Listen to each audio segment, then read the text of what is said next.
Boa tarde, Rádio Acapesp, programa Vozes dos Ancestrais.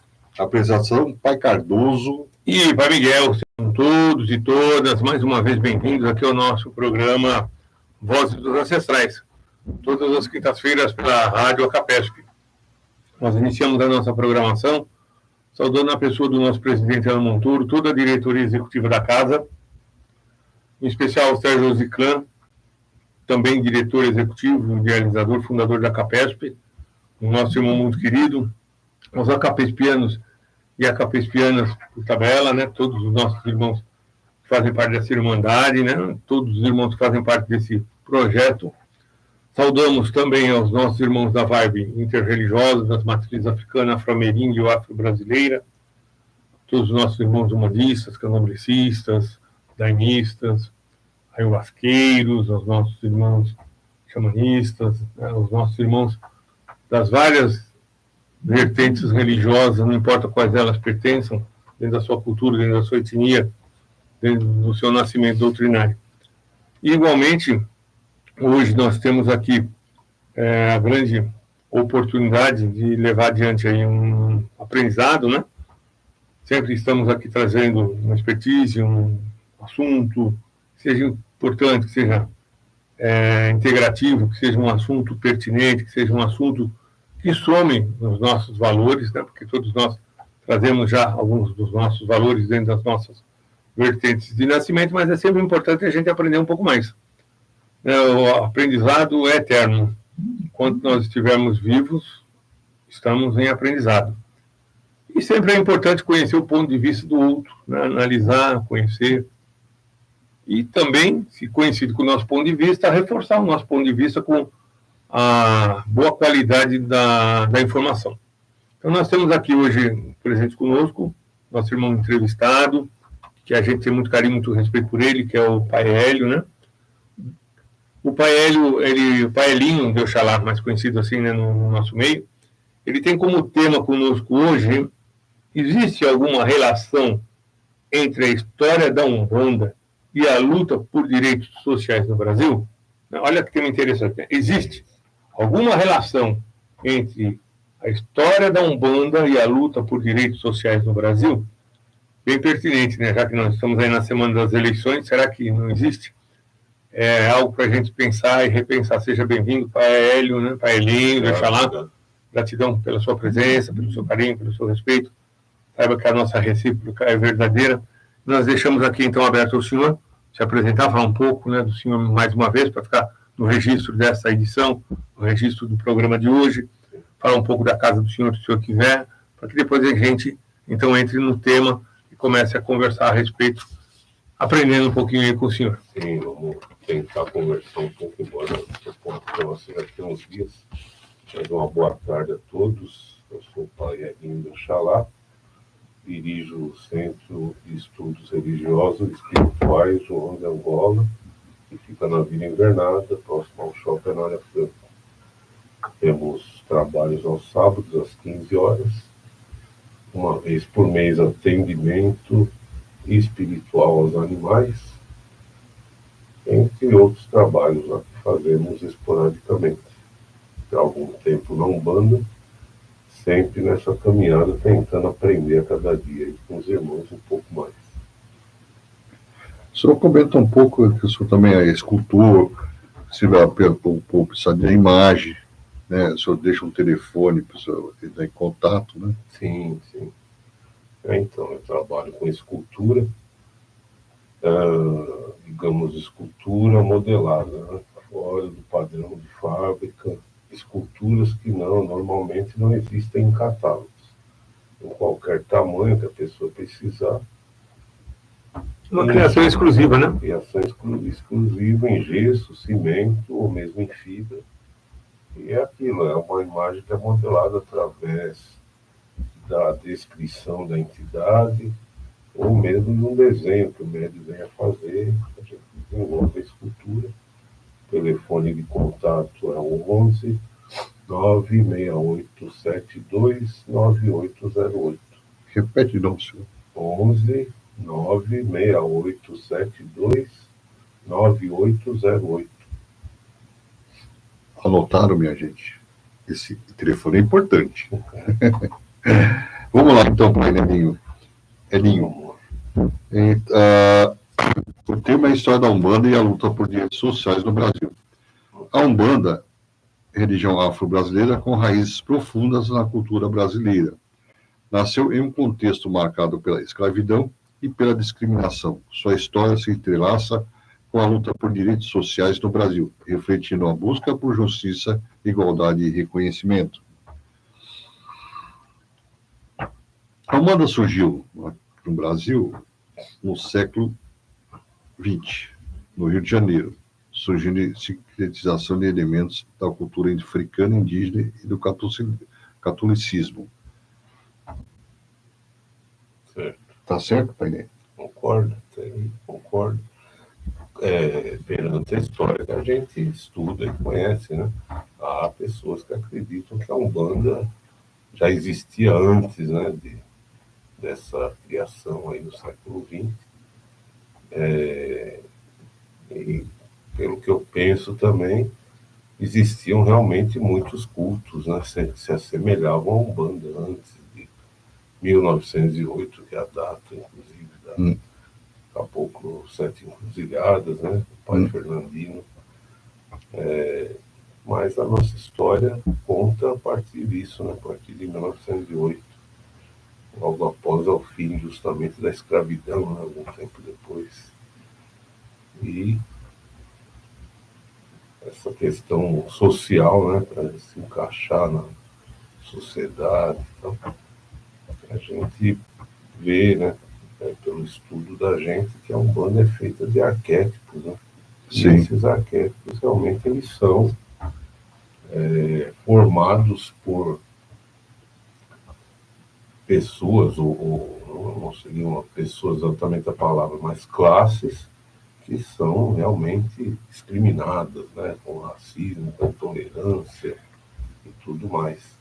Então essa inclusão aí na sociedade, ela sempre foi, sempre será ainda complicada.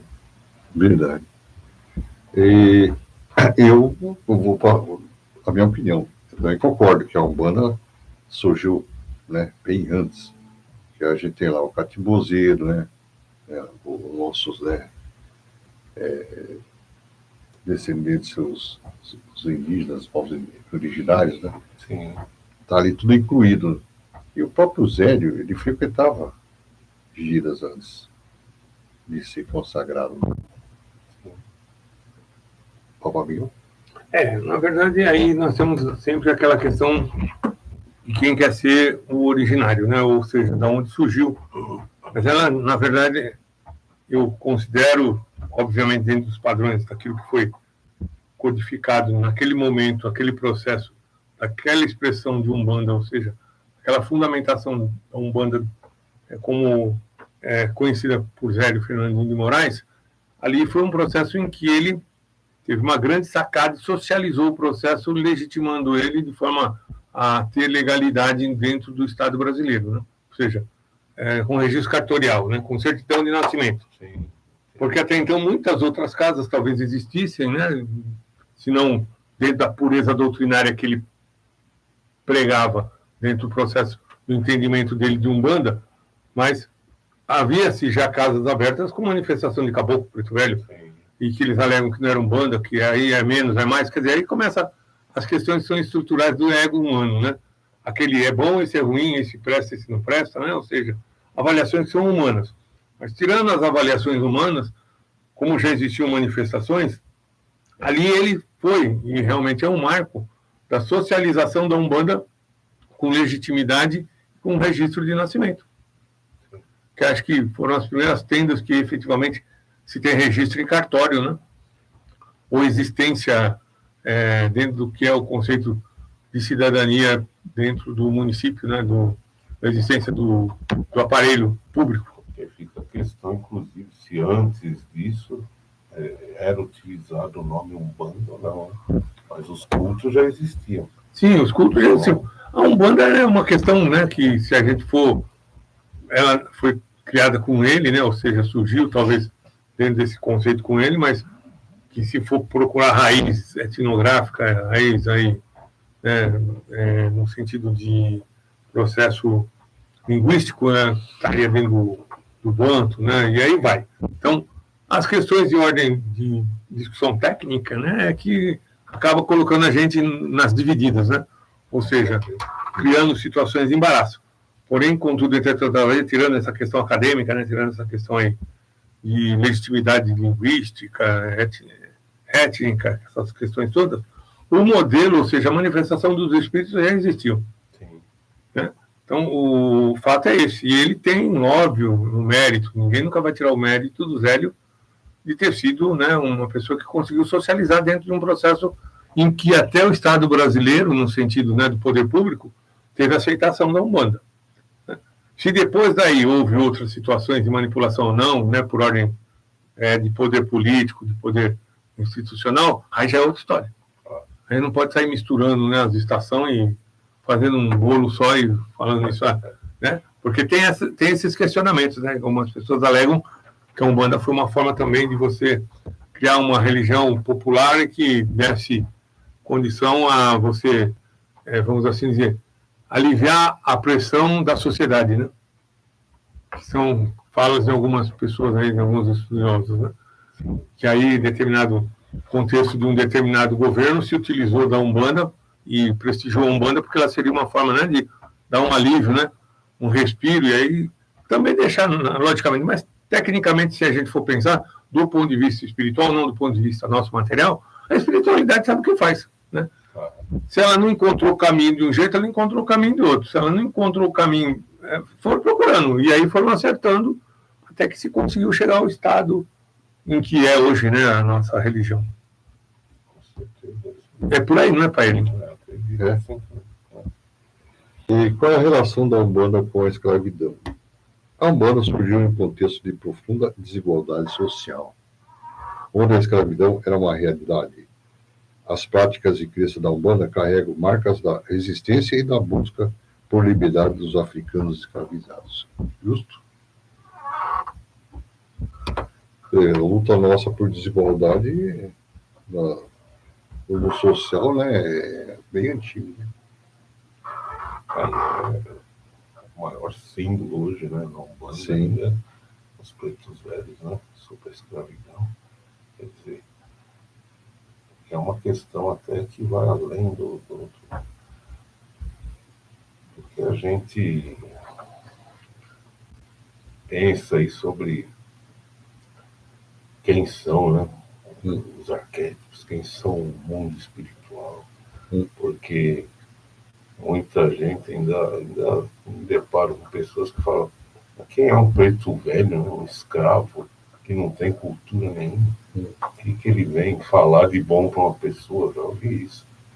Assim como a gente fala sobre linha de criança, né, tá no mês de criança, como com uma criança de 5, 7 anos vem aconselhar alguém. Né? Então essa questão dos escravos, né, que a gente está falando, ainda é muito mal visto por algumas pessoas de fora da religião.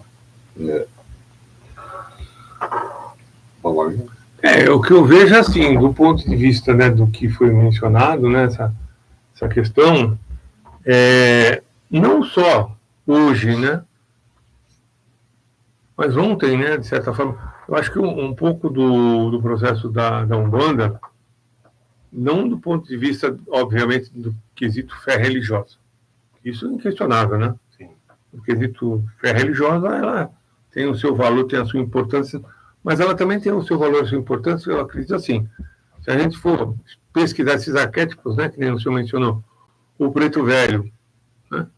Quem é um preto velho para ser um guia que faça a cura? Quem é um preto velho para ser, né?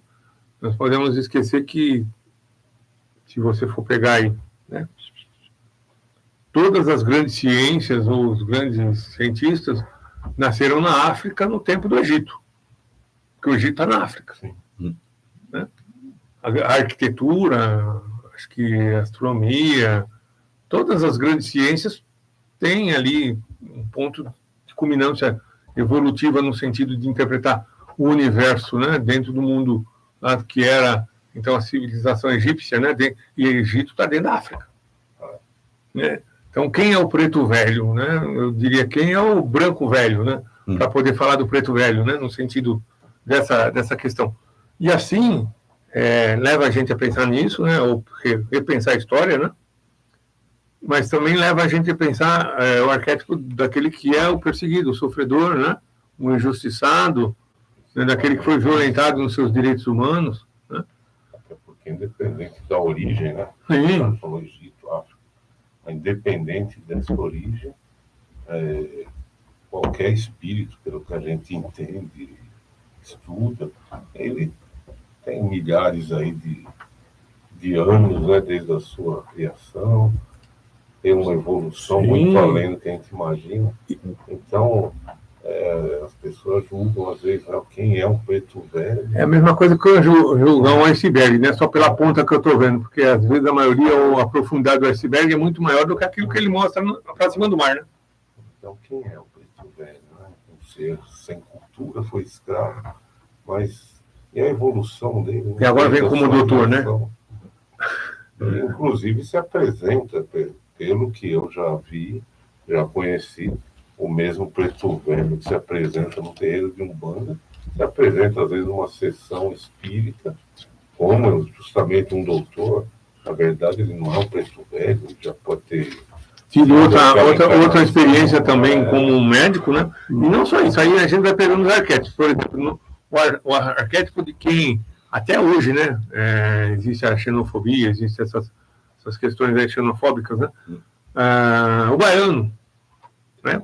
Que normalmente algumas pessoas que não têm muito juízo, né, não têm muito bom senso no sul, julgam, né, o povo nordestino, até recentemente, né, desmerecendo até em falas políticas, né?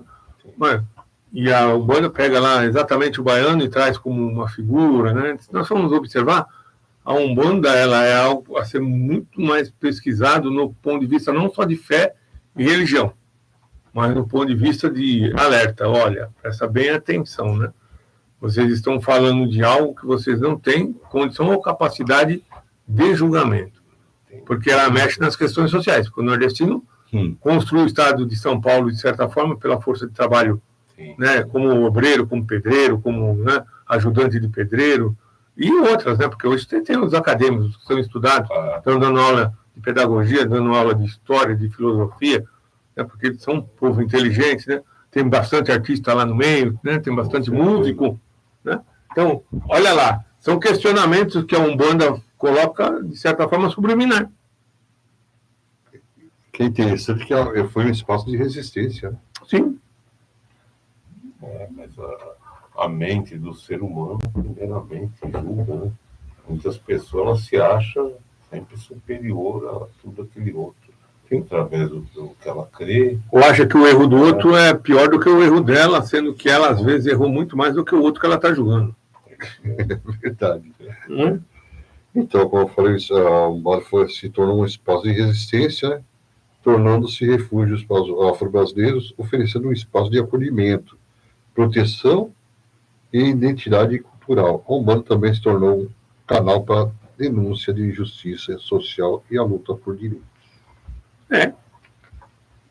Tá ali, tá junto.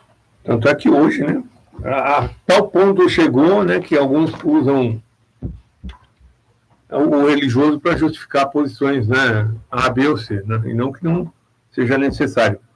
Porém, contudo, entretanto, todavia, né, a gente tem que só tomar uma legitimidade de cuidado. Ela lutar pelos direitos sociais é um campo muito propício. Eu acho que, enquanto movimento social, preciso e ótimo.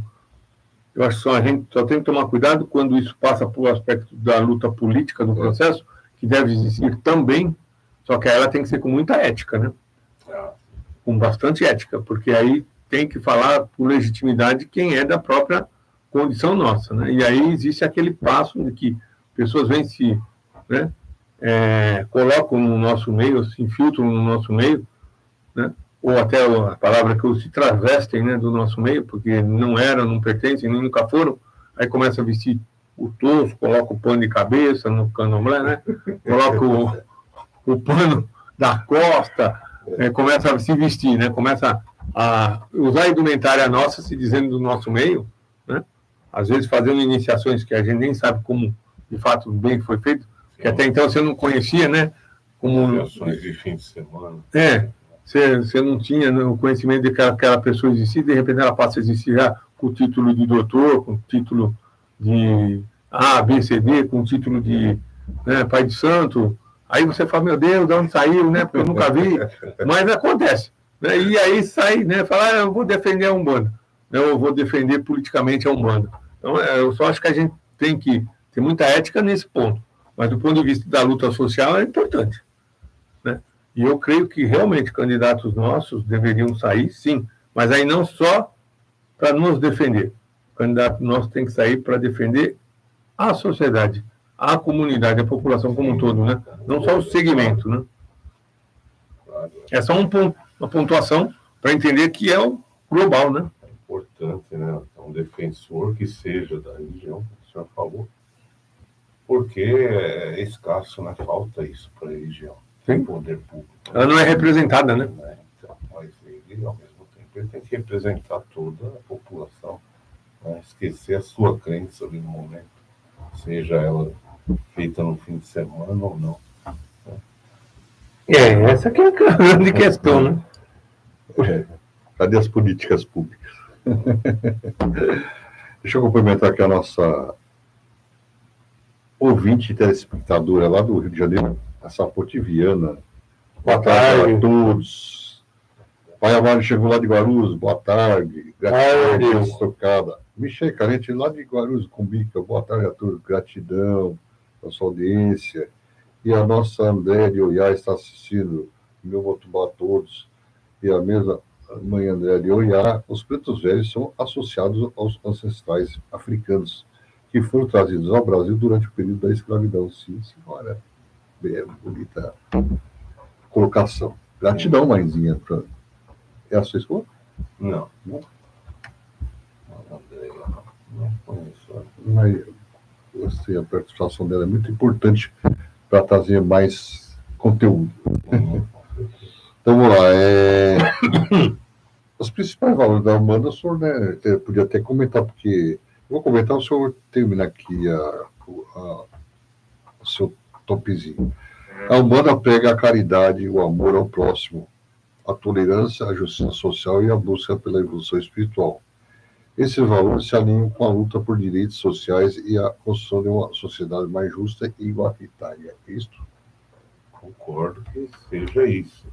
A partir da Umbanda enquanto religião, a partir dos sacerdotes, dos dirigentes espirituais, mas discordo hoje no ponto de vista de muitos jovens que vêm se agregando à Umbanda com inversão de valores. Verdade. Né? Porque enquanto a gente fala Umbanda é caridade, mas a caridade é principalmente espiritual. Sim, tem a caridade social, assistência social, mas vamos dizer que tudo gera o quê? Custo, despesa. Né? Então, os jovens eles estão entrando no terreiro hoje com uma inversão de valores, achando que tudo é caridade, mas nem a ritualística para a gente poder fazer ela vem de graça, né? A gente tem a despesa. Então, eu concordo que seja assim a Umbanda. Eu falei, enquanto religião, enquanto sacerdotes têm essa visão, os dirigentes espirituais, mas existe, no meu ponto de vista, essa inversão de valores dos que estão se agregando agora, achando que você tem que fazer tudo para ele, mas sem entender que aquilo tem que vir de algum lugar. Né? É que existe uma distorção muito grande, eu acredito, no conceito social e da forma como as coisas, às vezes, elas são vendidas e pregadas, né? Porque existe construção e desconstrução de ideia. Tudo tem o justo valor remunerado. Né? Mesmo dentro da Igreja Católica, né, existem, talvez, liturgias e cultos que são gratuitos, mas existem liturgias e cultos que são, de certa forma, através de remuneração ou moeda, ou seja, situações lá de casamento, situações que são pagas, né, para se utilizar o espaço da igreja, se utilizar do uso da cerimônia, todo, né, o arcabouço porque você tem manutenção e tem conservação daquele lugar. Então, existe o justo valor remunerado e existe aqueles que, às vezes, passam os pés pelas mãos, né? Exacerbam e criam uma situação que as pessoas usam isso de forma distorcida também, né? Porque eles fizeram uma maquiagem para cobrar valores e aí a pessoa usa aquilo e diz, todo mundo igual, todo mundo, né? Todo mundo, não é isso, se ocupa de viver da religião. Ninguém vive da religião, né? Porque se nós vivêssemos da religião, nós seríamos como os padres, teríamos um salário lá garantido dentro do conceito da instituição e outras instituições que garantem remuneração, né, de salário, como existe várias delas, né? Nós não entramos no mérito, não discutimos o valor. Porém, a caridade é já o próprio exercício da incorporação ali naquele momento, né? A caridade é praticada quando você faz o trabalho dentro do aspecto do que é a liturgia de uma gira, né, de uma ingira, de uma gira, e cada um dá o nome que quiser também, porque, né, são várias as formas, né, de se entender aquele trabalho espiritual. Você já se dedica orientando, você se dedica, de certa forma, em muitas formas ali naquele momento. Então, a caridade nunca deixou e nunca vai deixar de ser feita. Ela é constante. Agora, existem situações em que envolve recurso ou envolve necessidade material. Aí você tem que ter o valor reposto, no mínimo, né? Ou o valor adquirido para que você possa fazer aquela função. E até como você dedica parte do seu tempo ou você dedica horas, é um ofício. Ninguém está lesando ninguém, né? Se você vai lá e contrata o serviço de uma pessoa que, por exemplo, confecciona um móvel, é um marceneiro, tem um custo. Ele vai dedicar tempo, hora, né? Ele tem todo um processo ali de criação em cima do fato, né? E você vai ser beneficiário do processo, da mesma maneira, né? Agora, óbvio, aí talvez seja o ponto que acho que seja mais conflitante aí, o senhor fica com a palavra para poder falar, que o senhor tem experiência de sobra nessa caminhada, que é assim, as pessoas acham, né? E aí é uma inversão também, que porque eu paguei vai acontecer do jeito que eu quero. Sim. Né? As pessoas esquecem que dentro do processo existe o seu mérito. Né? Com certeza. Existe muito mais coisa envolvida do que a gente... Não é o dinheiro em si, não é o valor que foi pago. Justamente. Tem que ter merecimento. Acima de tudo, merecimento. Né? E aí entra também a questão kármica. Né? Sim. A lesa que você queira fazer, porque tem gente que acha que pagando, vou lá procurar paelinho, porque ele vai fazer uma amarração para mim, eu vou trazer o marido da outra na hora que eu quero, né? E aí... Loucura, mas que não trabalha com isso. Né? Graças a Deus, então. Mas é o que acontece por aí, né? Entre outra questão até, né? Porque essa questão que nós falamos da caridade e tudo mais, né? O amor ao próximo. Então, justamente, como eu falei, a religião é isso. Eu acredito que a grande maioria dos dirigentes espirituais fazem isso a qualquer custo, né? A custo, às vezes, de si próprio, né? De doar não só o seu tempo, mas trabalhar fora para manter aquela casa espiritual, para manter a causa. E muitas vezes, como eu falei, entra outra questão que é a seguinte: não sei os senhores, mas eu mesmo já me vi naquela questão de desistir, de falar, não quero mais saber disso. Sábado, inclusive, eu conversei com um irmão aí, também dirigente espiritual, ele, a esposa dele, e eles não têm mais terreiro aberto, não quero, não dá, não tem condição. Eu vou tratar da minha espiritualidade. Se ele está certo ou não sou ninguém para julgar, cabe a ele a evolução dele. Só que enquanto a gente prega justamente amor, a caridade e tudo mais a qualquer custo, à beira, às vezes, de, inclusive, pensar em desistir pelas dificuldades que a gente passa, a gente vê que do outro âmbito aí que a gente falou, da amarração, por exemplo, poderia facilitar muito da gente manter uma casa espiritual. A gente, né, se não fosse pessoas éticas, né? Por quê? Porque 90% de pessoas que procuram a gente é para isso. Ou é para amarração, ou é para fazer maldade para alguém. Né? Então é complicado, e a pessoa é disposta a pagar valores, às vezes absurdos, para isso. As pessoas esquecem que ela não é Deus, né? Que a justiça está na mão dele, é ele que faz a justiça, é ele que determina ou não. Né? Há pessoas que, na raiva, no desequilíbrio emocional, no desequilíbrio psicológico, querem fazer justiça com as próprias mãos. Né? Como se fossem detentores desse poder, né? Ou, pior ainda, né? Vou lá contratar a mão do pai de santo para fazer, porque aí, se der alguma confusão, se der alguma cobrança, vem em cima dele. Né? Como se ele conseguisse se livrar da ação, né? É uma ilusão muito grande. Eu já ouvi, inclusive, certa vez, uma senhora que falou com o Exu no trabalho, ela falou que o Exu que eu trabalho é light. O seu Exu é light, porque eu vim pedir para matar minha sogra, e ele não quis, ele me pôs para fora do terreiro. Então, a minha senhora, se ela quer matar ela, você pega uma faca, uma arma e mata você. Né? Não é a espiritualidade que está aí para fazer isso. Assume a responsabilidade, né? Assume o BO, de fato, né? Não que tenha que matar, porque ninguém incentiva a matar. Mas já que é para fazer, então você não faz. Você quer fazer, vai fazer você também. Aí você vai responder, porque o crime é personalíssimo, né? Não sei se eu fugir do assunto. Não tá dentro. Mas é isso. A nossa irmã Elizabeth Lopes da Silva, lá de Jacareí. Opa, boa tarde a ela, o marido Wagner. Wagner também está assistindo. Wagner, pai, boa tarde, beijão para Miguel, pai de Carente Júnior. Eita, entregou o nome dele. Gratidão por esse tocado a vocês.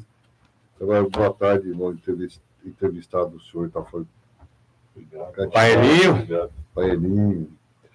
A nossa irmã Elizabeth Lopes, boa tarde a todos, pessoas de vida que eu tocado sempre a todos. Gratidão, mãe Elizabeth.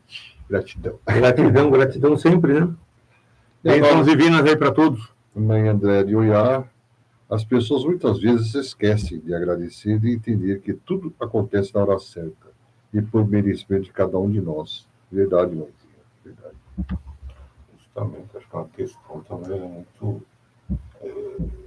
latente, né? A gente sempre pensa em pedir, né? Muitas pessoas pedem, vai no terreiro pedir, mas o agradecimento é difícil, né? Não que a gente queira agradecimento sim, sim. Deus, mas é que tudo é contrapartida. A gratidão da própria pessoa com a religião, com os orixás, né? Em si. Ela agradecer. O orixá me ajudou, vou fazer uma oferendinha para ele. Assim. E hoje no terreiro só para firmar a vela aí, no altar em agradecimento. Então isso a gente não vê, né? Quase não vê, claro, mas quase não vê. Né? É uma raridade quando se vê, né? Aliás, é um fenômeno, né? É uma coisa assim que tem que se soltar fogo de artifício e rojão. Por que não? Então vamos agora, está aqui mais um topzinho. A Umbanda enfrentou preconceito, né? Por suas raízes africanas, sofreu discriminação, perseguição por parte de setores da sociedade. A luta contra o preconceito se tornou parte da história da Umbanda, com os praticantes buscando reconhecimento e respeito por sua fé. Isso, eu só quero fazer uma colocação. Sofreu não, sofre, né? Sofre ainda. Porque aqui eles colocaram como se tivesse acontecido, fosse um fato histórico, só aconteceu lá naquela época, né? Continua acontecendo até hoje, né? Até hoje, a perseguição é forte. Né? Inclusive, hoje mesmo eu vi uma reportagem no Sessão de Vida, em terreiro, agora eu não me lembro aonde, foi outro estado, se não me engano, e sofreu justamente um ataque de irmãos evangélicos, né, cristãos, que eram vizinhos e atacaram o terreno por causa da festa de Cândido Damião. Então, atacaram, destruíram e tal. Então, isso é constante, esse preconceito, discriminação, intolerância.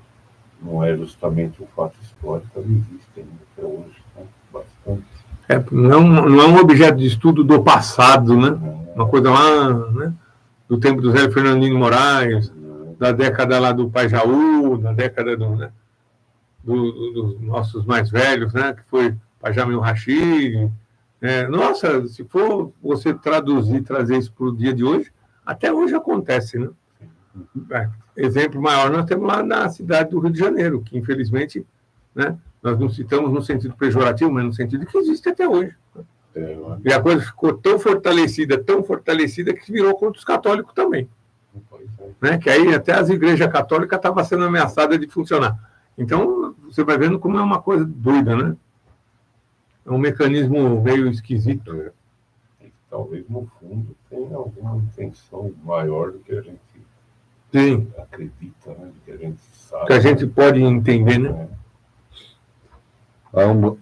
A nossa Umbanda se relaciona com as outras religiões no Brasil, eu falo assim, uma relação complexa, né? Com outras religiões no Brasil. Alguns grupos religiosos veem a Umbanda com desconfiança, enquanto outros reconhecem sua importância cultural e espiritual. Mas nós continuamos falando sobre isso, essa perseguição. Eu acredito que cada vez mais tem que haver isso, né? Agregar valores, né, entre todas as religiões. Porque, independente do nome da religião, independente do culto, eu acho que as pessoas um dia devem entender que a criação é uma só, que Deus é um só, né? Porque essa intolerância, essa questão de divisão é de cada ser humano, né? Aceitar ou não a outra religião. Então é importante a gente ver hoje em dia alguns trabalhos aí de chefes de terreiro que se envolvem com chefes religiosos, né, de outras religiões, justamente para ver essa diversidade, para ver um entendimento e talvez até para promover ações juntas, né? É importante. Mas será que a nossa religião atrai porque a gente fortaleceu muito a cultura brasileira? Não é só a questão de fortalecer a cultura brasileira. Eu acho que é um conjunto de situações. Né? Nós vivemos em um mundo que ele vem sofrendo um processo que é natural, né? Toda civilização tem a sua ascendência, né? Sua glória e depois a sua... É histórico, né? Foi Roma, né? Foi Grécia, foi Egito, foi Pérsia, foi o Estado Inca, né? Os Incas, os Maias, os Aztecas. Todas essas grandes civilizações, elas têm ápice assim, tecnológico, segundo diz a teoria da conspiração, né? Porque todo mundo diz que é a teoria da conspiração. Quer dizer, quando o ser humano atinge o ápice do conhecimento, o ápice do que poderia ser para ele, né? Vamos colocar os robôs para trabalhar e nós vamos todo mundo viver bem, né? Se confraternizar e viver de forma igualitária, começa as disputas, né? Começa a querer tomar o estado do outro, vamos lá tomar o patrimônio bem natural que o outro tem, e fica nessa situação que é bíblica e é histórica, né? Vem desde o tempo um passando a perna no outro. Então, o ser humano ainda não conseguiu chegar a um ponto de conviver bem com todo mundo, né? Não sei se é um câncer que está na vida do ser humano e se perpetua pelas espécies e se perpetua aí pelos séculos dos séculos, amém? Porque é isso. Toda a civilização, e nós estamos muito próximos disso, né? Nós temos aí situações tecnológicas maravilhosas, só que exploração delas, né? Ao invés de socializar e difundir, eu trago para a elite e cobro um valor alto para ganhar dinheiro, e a elite pode pagar, mas o pobre não pode, então o pobre passa dificuldade, passa necessidade, é excluído, é marginalizado, que é esses processos sociais que nós vemos, de exclusão, né? E o que acontece? As doutrinas, esse é o meu ponto de vista, as doutrinas de ordem mediúnica, seja Umbanda, seja lá a doutrina do Allan Kardec, seja lá o xamanismo, tudo que lida com o culto são religiões que quebram o materialismo. Quebra essa ideia megalomaníaca, né, que o ser humano tem de que eu sou todo poderoso e que a matéria faz tudo, e com dinheiro eu faço tudo. Né? Porque se provou que as comunidades fazem as coisas acontecer independente de ter ou não o recurso financeiro ou a ideia monetária em questão, né? Porque tem tribos que vivem até hoje perdido no meio das matas aí e não rola, né? Foi o homem lá colocar o dinheiro para rolar para ver se também convertia eles para o lado negativo do processo civilizatório, não do lado positivo, né? Mas existem situações que você pode viver em comum união e tranquilidade. E as nossas religiões, elas lidam com exatamente isso. E as elites que dirigem o mundo, ou as pessoas que dirigem o mundo, elas são materialistas. Elas são eu sou, os outros não são, eu sou melhor, os outros são inferior. Eu nasci para reinar e viver, né? Se locupletando do dinheiro público, se locupletando dos bens e cobrando valores, né? Explorando a saúde das pessoas com medicamento que não vai curar, explorando as pessoas por métodos que, na verdade, não são métodos de cura, são métodos de manutenção da doença. Eu vou explorar as pessoas cobrando através do estelionato, né, às vezes, ou às vezes até mesmo daquilo que é o cidadão que agiota institucionalizado, que são os bancos. Então, eu vou explorar as pessoas, eu vou me enriquecer. E o resto vai empobrecer, o resto vai ficar devedor, vai ter que estar sempre pedindo, né, caneco para mim, vai ter que estar sempre com o chapéuzinho na mão, pedindo favor. Né? Então, essas pessoas ainda são a maioria de uma parte da elite do mundo, e elas têm o poder econômico na mão. Eu acho que quando eles começam a ver as ideias filosóficas, os desdobramentos da prática religiosa nossa, isso mexe com a vaidade e o ego deles, mexe lá no profundo da consciência deles, aí eles querem exterminar. Isso não pode continuar existindo, porque se isso se perdurar, se isso passar para daqui 3 gerações, 4 gerações, uma hora isso vai atingir um ápice que vai acabar com esse status, vai acabar com esse modos de viver. Então, as nossas religiões são perigosas por causa disso. Elas fazem não só as pessoas pensarem, raciocinarem de forma comunitária, como fazem mexer no materialismo, que é o câncer do mundo. E o povo é movido pela fé, né? Sim, imagina. O povo que é a máquina, né, que constrói tudo, faz tudo funcionar. Você imagina se a religião dominante no mundo fosse exatamente a de origem de matriz africana. Que tudo se vive em comunidade, que tudo você tem que ter parcimônia, você trabalha do processo, né? Bem diferente do que está na cultura hoje, né? Que as pessoas só vão no terreiro no dia da gira para sambar, né? Que nem diz o pessoal. E aí se vira o pai de santo, se vira a mãe de santo, se vira, né, a família do pai de santo, se vira as poucas pessoas que querem se devotar a fazer o trabalho lá dentro do terreiro, que sobe nas costas deles, né? Porque existe um processo também na sociedade civilizatória nossa que é o egoísmo, né? Só vem a nós, vosso reino que é bom nada, né? Eu só quero chegar lá e ver as coisas prontinhas, bonitinhas, né? Já vou com a minha saia com fio de ouro, né? Penduro lá o brajá maior do que o do pai de santo. Fui lá na loja, comprei, porque a loja fabricou, porque, se fabricou é porque está para vender, se está para vender é porque pode usar, né? Então, as pessoas, elas vivem um mundo não real. Elas vivem um mundo de consumo, né? Elas vivem num mundo que o capitalismo impera e impôs uma ideia dentro do processo que bate de frente com a religião. E nós batemos de frente com esse processo. Porque se o senhor é um pai de santo fundamentado que eu sei, o senhor vai chegar e falar, não, para você ter um fio de conta, para você ter um brajá, você tem que contar com a tua mão. Aí nós vamos brigar com o lojista, porque o lojista vai falar, então você está querendo tirar a minha venda, né? Porque... E aí vai. Aliás, é um dos motivos que a nossa casa, embora já é antiga, ela é pequenininha. Sim. Ela não cresce. Por quê? Porque a pessoa entra naquele maravilhismo. Só que quando entra e vê que tem regras, tanto regras administrativas como regras ritualísticas, doutrinárias, a pessoa não aceita, sabe? Porque acha que é ser superviviente, né? Acho que vai ser escravo da religião. Não tem escravo. Tem o que é disciplina. Tem o que deve ser feito, como deve ser feito, sempre foi feito, tem começo e fim. Isso que o senhor falou é uma grande realidade, né, que a gente vive hoje em dia, principalmente, essa coisa da ilusão, né, do maravilhismo. A gente faz a história em quadrinhos lá do Axézinho, né? Vocês conhecem? Já faz por parte então, todo mês sai no jornal Banda Brasil. História em quadrinhos, o Axézinho e sua banda. E não é só para criança, é para qualquer idade. Sim. E a gente tenta colocar ali de uma forma divertida, vamos dizer assim, com respeito, mas os fundamentos de Umbanda, como a gente tem uma doutrina, né, o que a gente segue. Claro que existe divergência entre terreiros, alguns ensinamentos que a gente coloca nas historinhas, mas a gente tenta colocar tudo dentro de uma tradição, de uma ética. Num contexto de história de nascimento do que é a vertente que o senhor conhece. E o senhor falou justamente dessa do brajá, por exemplo. Né? comprar já tal. E eu me lembrei que a gente tem uma historinha que é justamente isso. O axézinho chega no Preto Velho. Ô vô, ele chega com um monte de cordão. Ah, eu vi na loja, achei bonito e quero usar tal.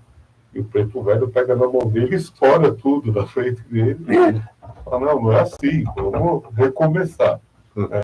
O que você for usar, primeiro você vai ter que montar você mesmo, toda aquela doutrina. O que bate em nós, e se você observar, só para complementar, o processo civilizatório de avanço, né, que as pessoas chamam de evolução, que eu também fico me questionando às vezes se evoluiu mesmo assim, evoluiu, porque há infiltração de hipocrisia, de leviandade, de interesses comerciais. Então, dentro do processo do que é, de fato, a vivência e convivência com o nosso processo do religioso, como é na casa do Senhor, é o que eu falei, tudo tem começo, meio e fim.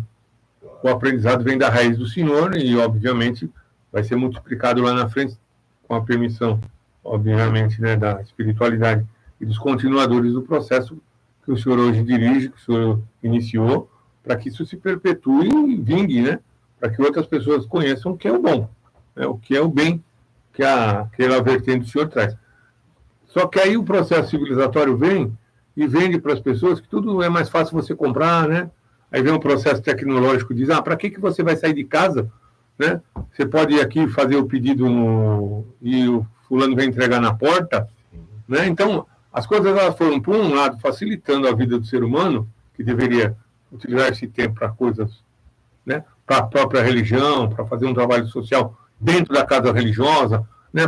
Aí não, as pessoas utilizam esse tempo para outras coisas que não tem nada a ver, ou perdem esse tempo com coisas que não tem nada a ver, e o processo civilizatório vem com essa ideia. Para que você vai ter trabalho em confeccionar um fio de conta, se eu posso comprar um fio de conta lá?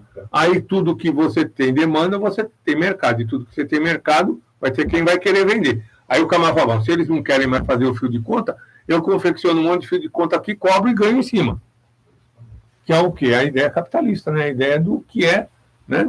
Não a mais-valia, que é o trabalho seu, em troco do que é o valor. Mas sim, né, eu exploro alguém para...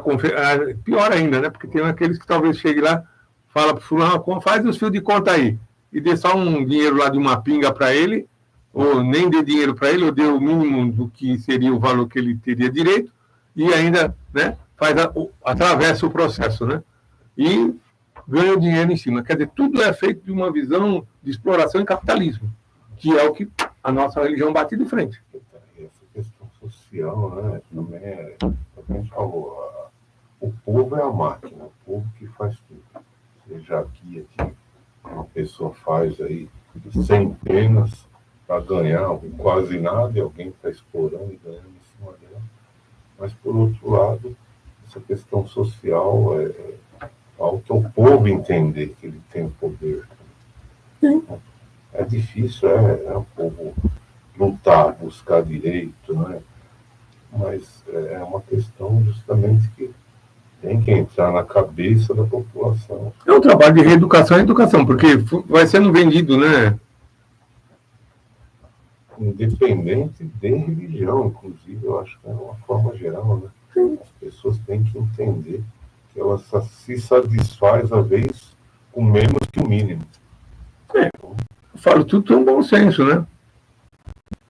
A pessoa fala, mas não aqui, né? É que tem. É simples, eu vou dar um exemplo para o senhor, está no nosso meio, né? Que me perdoe quem gosta, eu não desgosto nem digo que é bom, nem digo que é ruim. Cada um tem os seus gostos pessoais, né? Mas o camarada é capaz de comprar um ingresso para assistir um sensacionalismo de jogo de futebol, né, dentro de um estádio, porque fizeram uma grande final e vão fazer lá um grande evento, é capaz de pagar um valor tal e não dá R$10 para o senhor ajudar a pagar a conta d'água. Isso aconteceu, inclusive, esses dias. Uma filha que deu o show do Rock in Rio, pai, o problema é seu, você trabalha para isso. Sim. Aproveita a sua vida. Só que eu não tenho dinheiro para ajudar na mensalidade do terreiro, nem para minhas velas do Anjo da Guarda. Assim. Então, peraí. É onde eu falo da inversão de valores. Então, isso para citar um exemplo, né, simples. E aí pode citar outros exemplos, né? você tem muitos outros exemplos que podem ser citados. Quer dizer, então as pessoas elas privilegiam ou elas dão... O interesse maior delas está em outras coisas, né? Elas querem estar na religião, elas querem também incorporar, elas querem também sambar, elas querem também ter o guia A, B, C, D, E, F, G, né? Elas querem também participar do processo religioso, mas o principal empenho, o principal esforço, a principal energia que elas gastam é com o futebol, é com os amigos dentro do conceito da noite, numa balada. Não que não tenha importância. Tudo tem importância, tudo tem seu valor. É necessário, né? Também. Sim, só que as pessoas elas supervalorizam algumas coisas e dizem, não, mas eu estou dando importância para cá também. Só que se você for medir a importância e o tempo gasto com a balada e com o terreiro, no terreiro chega um determinado momento e já está todo mundo cansado. Eu estou cansado porque eu não trabalhei demais. Ora, mas quando você vai para a balada, você samba a noite toda, vira 2, 3 noites e aí não cansa? Aí eu fico na dúvida, você usou alguma coisa lá? Porque para você aguentar 24, 48 horas, 72 horas virado, sem você sentir nada, tem alguma coisa esquisita aí. 3 horas de gira. E aí, nem 3 horas. Você faz daqui 1 hora da gira já está irritado com o outro irmão porque pisou no pé. Quer dizer, lá não se irrita aqui, né? Então, é o tempo, né? Eu digo assim, o custo-benefício do processo. Sim. E lá eu ainda pago. Aqui eu digo, mas não tenho condição de pagar.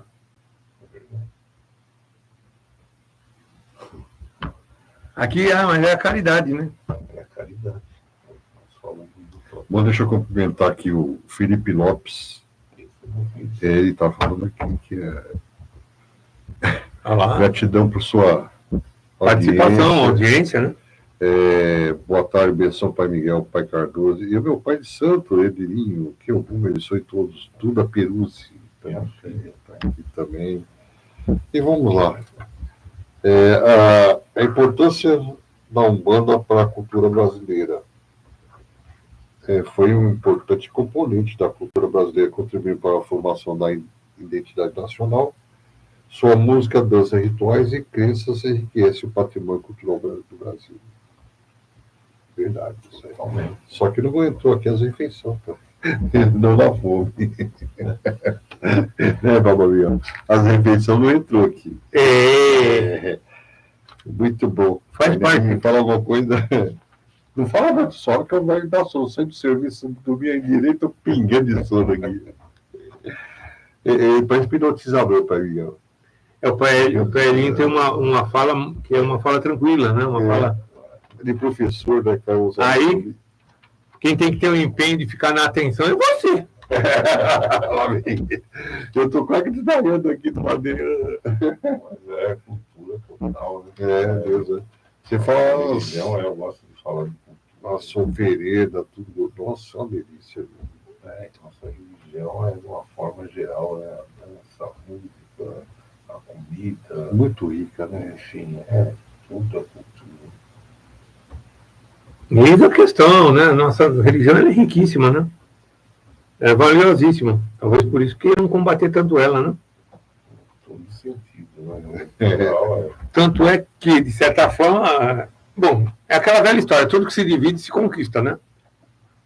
Se você pegar lá na origem, quando tudo nasceu, né? Ou seja, a ideia do conceito, né? Que veio, que nós chamamos de africanidade dentro do nosso processo, lá na África era tudo uma coisa só, né? Ou seja, também lá que é um reflexo, talvez, da civilização egípcia, que foi a que mais floresceu no continente africano, que, de certa forma, ficou, talvez, dentro de uma simbiose com as futuras civilizações que lá nasceram, com as futuras gerações que lá surgiram, né? Um processo meio que de simbiose, osmose, um processo meio que de aculturação dos valores do que era a origem, né, do processo, talvez, do auge, né, da civilização daquele continente africano, que nós poderíamos chamar também, né, de um processo de assimilação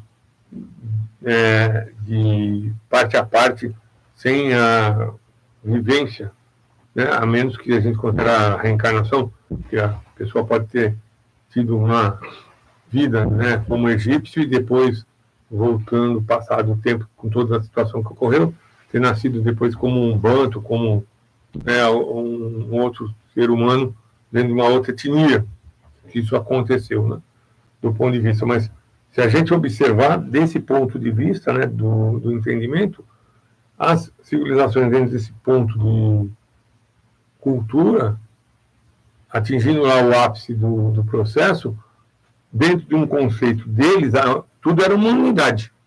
Então é assim, você tem um estado, ou você tem, que as pessoas dão o nome de tribo, né? Você tem um estado lá que é uma tribo. O rei era o Obá, seja de que origem ele fosse, né? Dentro da tradição de orixá, ele é feito ao seu ancestral divinizado dentro do conceito do que é orixá, e ao lado dele tem todo um processo que, dentro da mesma integralidade, da mesma unidade, se tem cultura, se tem a religião, se tem o trato do Estado, né, ou seja, ser o estadista, e ao mesmo tempo você tem, vamos dizer assim, o exercício físico, a educação física, que acabava se desdobrando para um outro aspecto também, que é a defesa, né, em que, quando eu menciono isso do exercício da educação física, ou da defesa, é o capoeira. Bom, chega aqui no Brasil, o que a gente faz? Vamos separando tudo. Cultura é uma coisa, religião é outra, né? Porque o Estado é laico, né? Tudo bem, é uma forma de você driblar, né, a situação.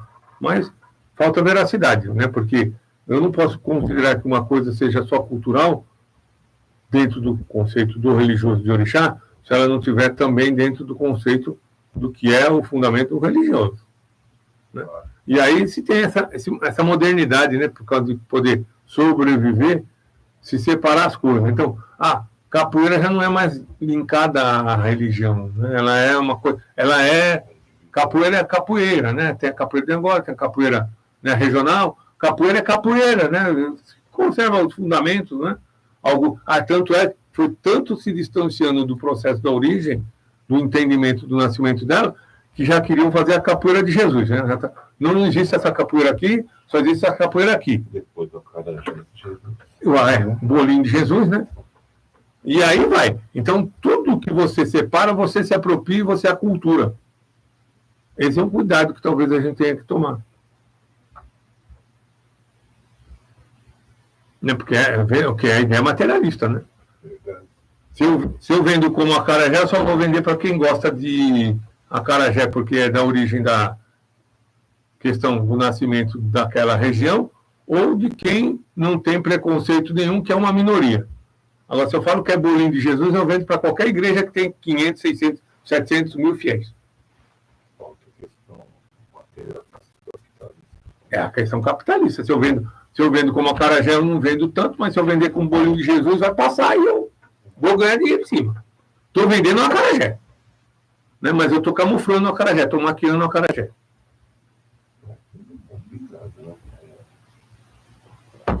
Essa que é a visão, né?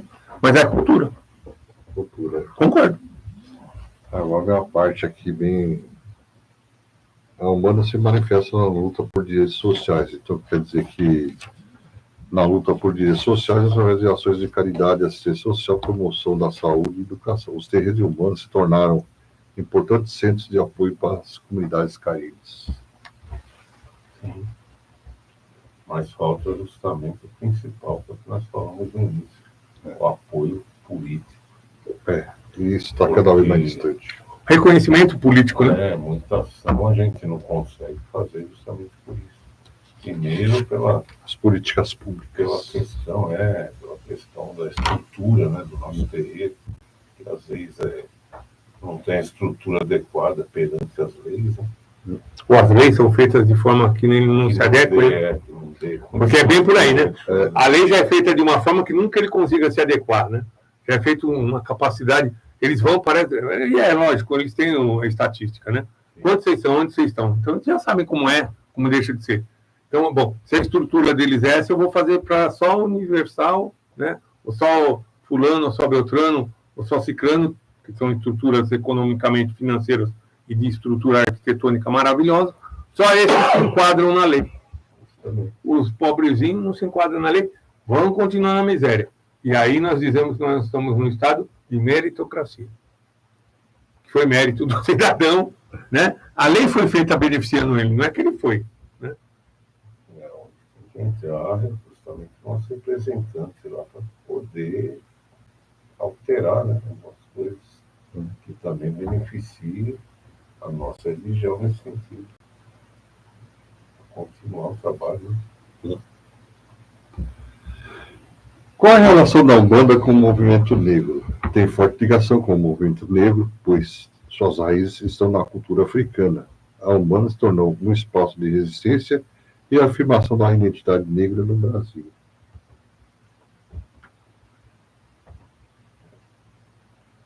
É pela origem, né? Sim. Hoje muita gente está falando que a Umbanda embranqueceu. Né? Isso só vem do Rio de Janeiro, né, Babá?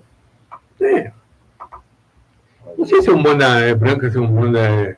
Umbanda não tem cor, né? Umbanda está acima disso. A Umbanda é para pessoas humanas, né? Seres humanos. Universal, né? Universalista, que cabe tudo dentro. Mas geralmente ela tem essa função também, né? De não só aderir, mas de promover e de auxiliar esses movimentos, né? Para ter destaque, para ter inclusão, né, na sociedade. Sim. Isso é importante. E até hoje, né? Os grandes movimentos, né, Babá? Sim. É a base, né? Relacionado. Essa que é a grande questão, né? Desculpa, né, de eu ter falado daquela forma, né, Paelinho? Mas é verdade, não é? Que isso? A lei não é que a gente precisa lutar, a lei já é feita para cima. Né? Eles já fazem a lei para inviabilizar mesmo, já fazem a exclusão, que é uma forma de marginalizar, e daqui a pouco estão, né, criminalizando, dizendo, olha, como que pode, então estão funcionando, né? Que isso? Por que eu vou facilitar se eu posso dificultar? E aí volta ao que nós conversamos agora há pouco, né? Sobre a sociedade, é a máquina, a população que produz tudo, que faz tudo, e nesse conceito religioso, por exemplo. Os dirigentes, os sacerdotes aí de Umbanda, Candomblé, justamente tem que pensar dessa forma de se unir e ter representantes no poder.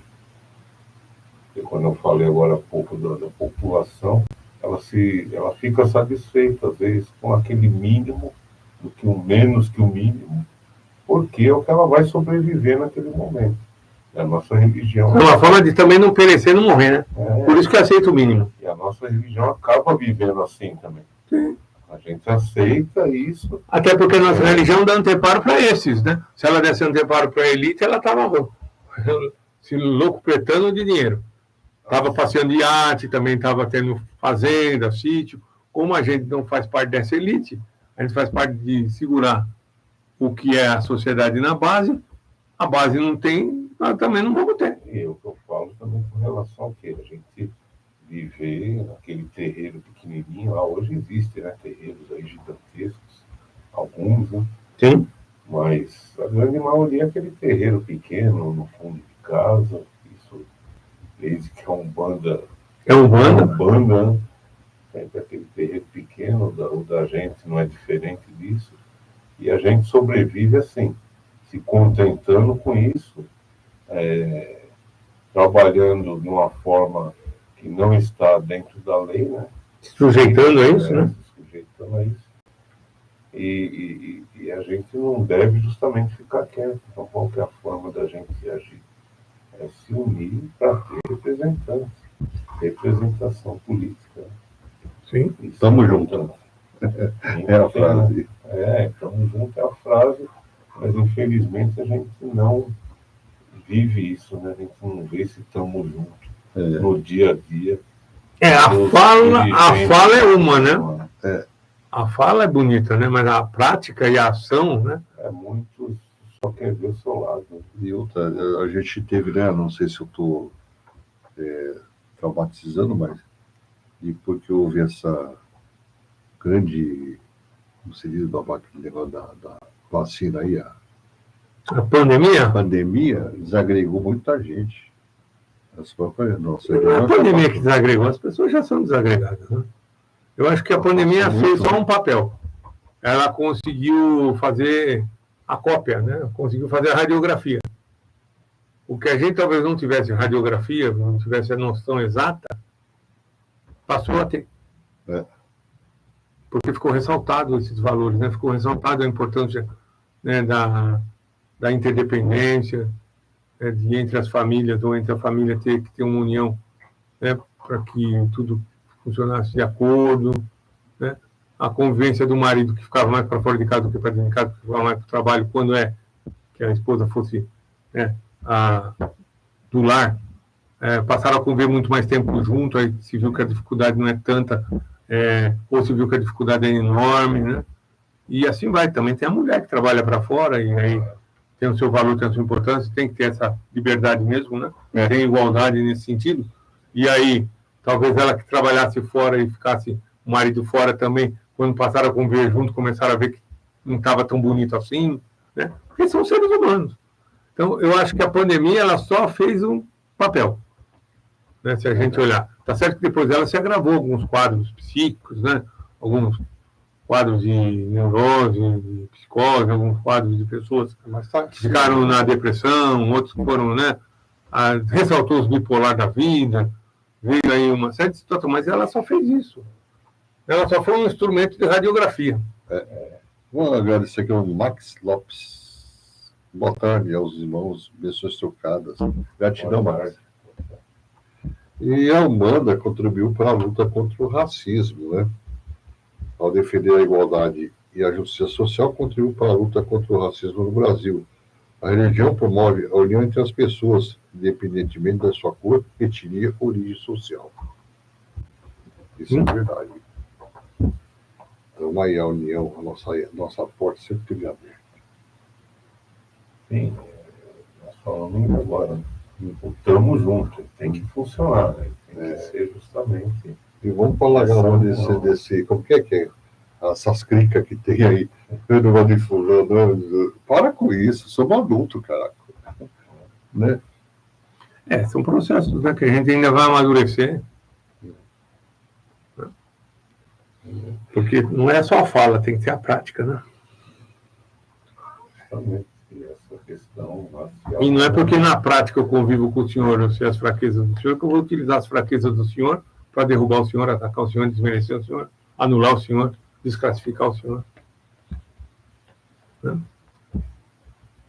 O ser humano é complexo, né? Não, o ser humano é difícil, né? A gente que trabalha com pessoas dentro da religião, principalmente o adulto, né? Ele é muito difícil de se lidar. Ele já tem a personalidade, o caráter, o pensamento formado. Então, cabe à pessoa, primeiramente, a renovação interior.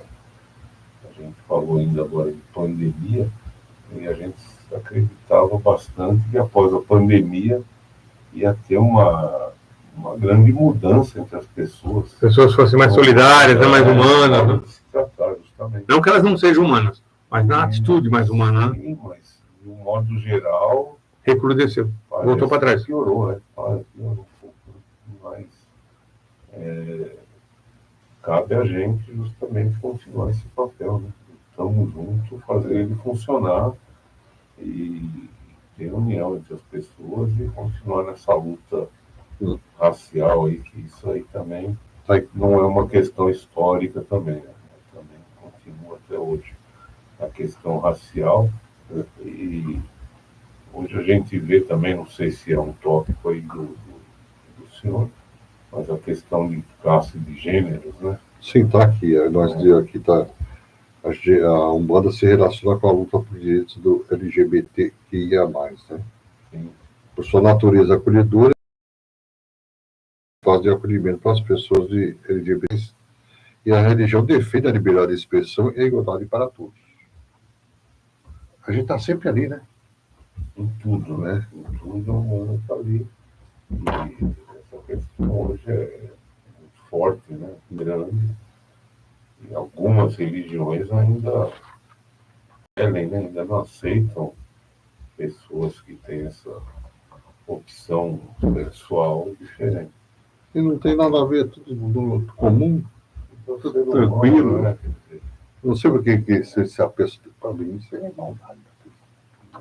Na verdade, é um processo que dentro do que foi mencionado, que o senhor falou, né, dessa questão, a religião ela sempre esteve à frente. E aí volto, repito, por que nós somos combatidos? Porque nós somos religiões mediúnicas, de expansão de consciência, de culto à natureza, com um forte vetor de aniquilar o materialismo. Pela sua vivência e convivência, se você levar lá na prática profunda mesmo. Você acaba, você termina com o materialismo. E aí o que acontece dentro do ponto de vista, dentro dessa questão ainda, né? Quando se fala do que se foi dito, né, do LGBTQIA+, mas vai muito mais longe, porque o senhor veja bem, lá atrás, sem ter estatuto da criança e do adolescente, e sem ter o estatuto do idoso, o que a religião fazia? Dentro do seu conceito que as pessoas chamam que é do povo selvagem, né? Ou seja, que era do seu conceito tribal, que era do seu conceito de coletivo, de convivência e vivência social de uma comunidade estabilizada. O idoso sempre foi respeitado. Se o idoso não podia mais fazer um trabalho, os jovens assumiam, e nem por isso o idoso era procrastinado para depois, ou era, então, exterminado da sociedade do processo. Né? Continuava, né, nas suas funções ou naquilo que a força física dele era possível fazer, mas continuava ali na comunidade sendo respeitado. A criança, se acontecesse de os pais falecerem, alguém da comunidade originária, alguém da comunidade assumia a função de ser pai e mãe adotivo do processo, sem ter essa figura, né? Mas era natural, né? A guarda, ou seja, o cuidado com outro ser, independente, você tem estatuto. Bom, hoje você tem Constituição Federal, Lei Ordinária, Código Civil, Código Penal, Estatuto, e mesmo assim, cadê? Tem tudo, mas parece que não funciona. Né? Então, na verdade, então, qual que é o problema da nossa religião? Ela é uma religião de vivência e convivência. Então, ela quebra todas as estruturas. Na verdade, se toda essa religião dominasse, né, de fato, o planeta, ou essa ideia que não é da religião, é uma ideia universal que está dentro dela, ou seja, é o que permeia o fundamento da nossa religião, se isso vigisse, né, se isso fosse o verdadeiro e o permanente dentro do planeta, nem lei você precisava ter. Porque as pessoas iam automaticamente viver e conviver em harmonia. Então, não teria mais cargo de juiz, não teria mais cargo de promotor público, não tinha mais função para advogado. Um ditado que diz que o nosso primeiro juiz de paz foi o Preto Velho. Você conhece essa história? Você conhece essa história? Não. Você lembra dessa história? Não lembro. O acordo entre os povos. A primeira diplomacia, né? O primeiro tratado diplomático foi entre os pretos velhos e os povos originários do país, né? Porque existia a civilização aqui e a civilização africana foi trazida na marra, né?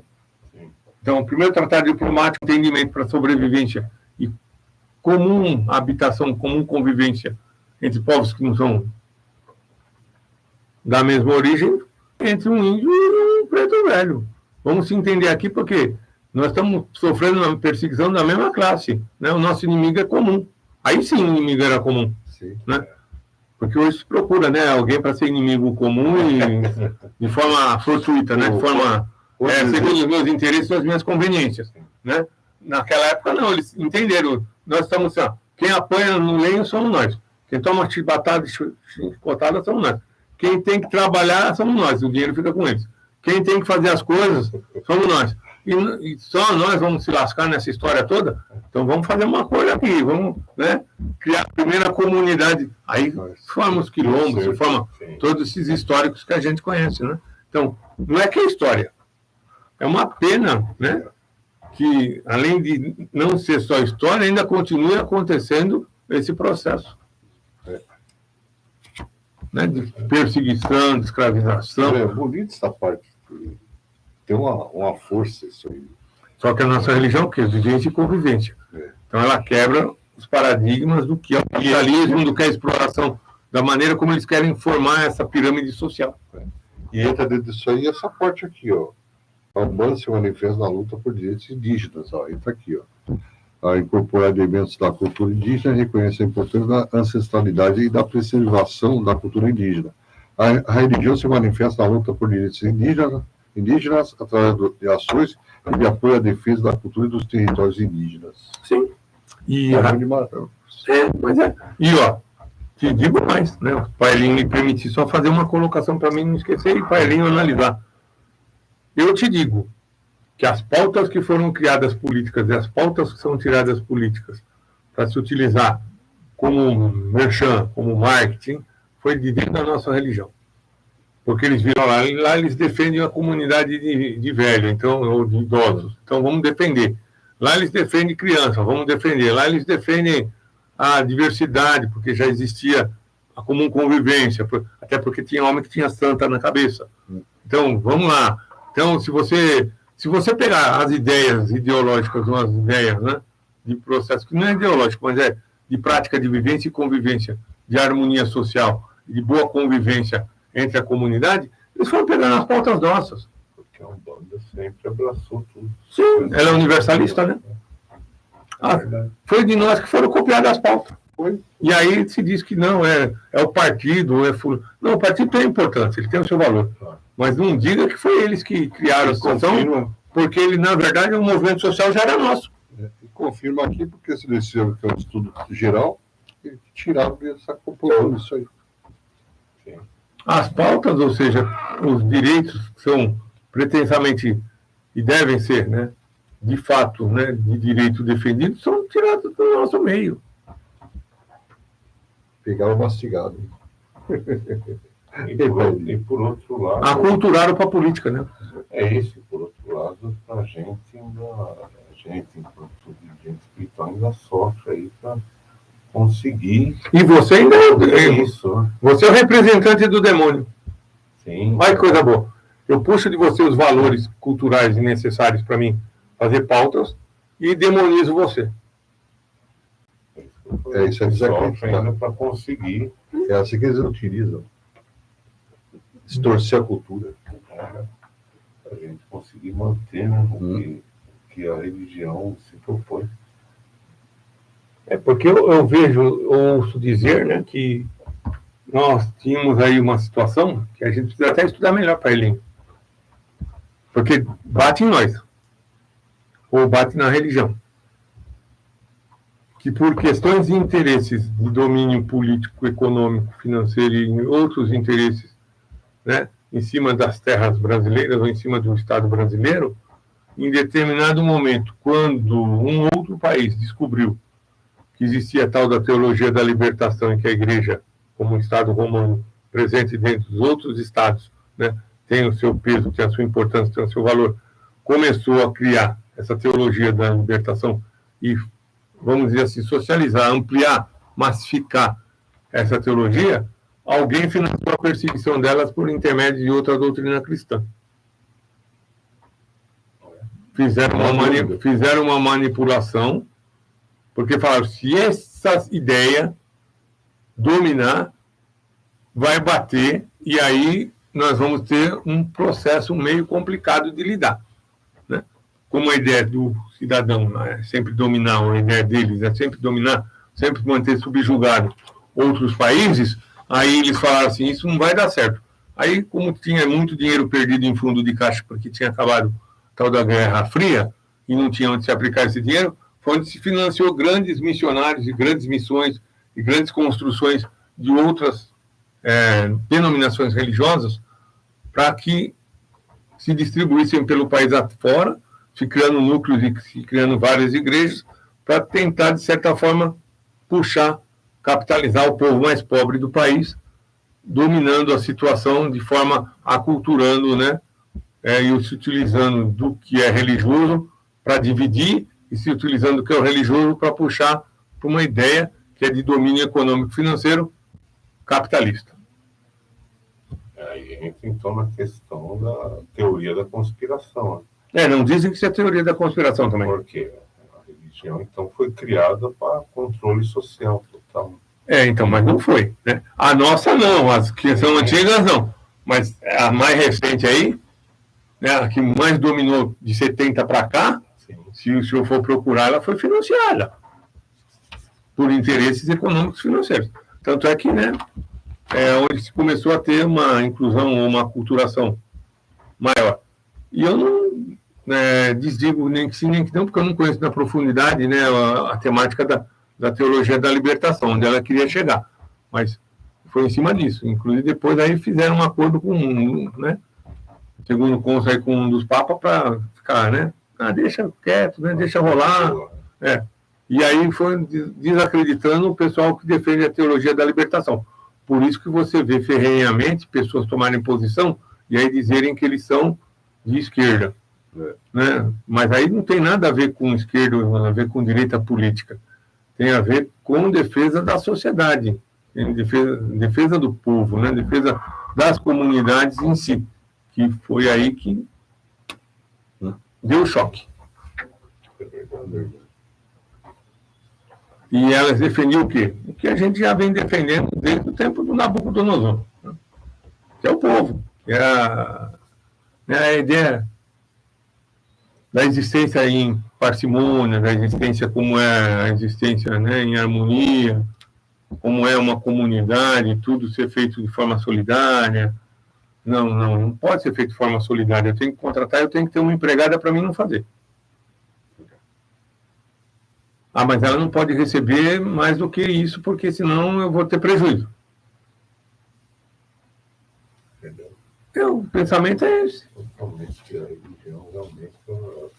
Infelizmente, essa parte dessa religião foi utilizada para isso. A religião vem nesse sentido também de... E não é a religião em si, né? São os religiosos que se venderam, os que se converteram para esse processo. Mas a Umbanda, no caso, ela vem para incluir tudo. Sim.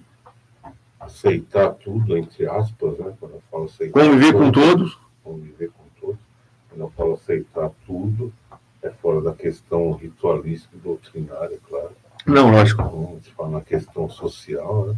Não faz exclusão de nada nem de ninguém. Ninguém é uma classe. Já deu? Então, Já deve estar encerrando, né, por favor. Nós vamos encerrar, então? Então, nós vamos agradecer aos nossos ouvintes, as pessoas que nos acompanharam, né? Dentro do processo. Gratidão ao Pai Elinho, mais uma vez, né? É isso, Pai Elinho. O senhor soma, o senhor acrescenta. Espero que a gente tenha mais oportunidade de ter o senhor conosco aqui, divulgando o bom trabalho do senhor, né?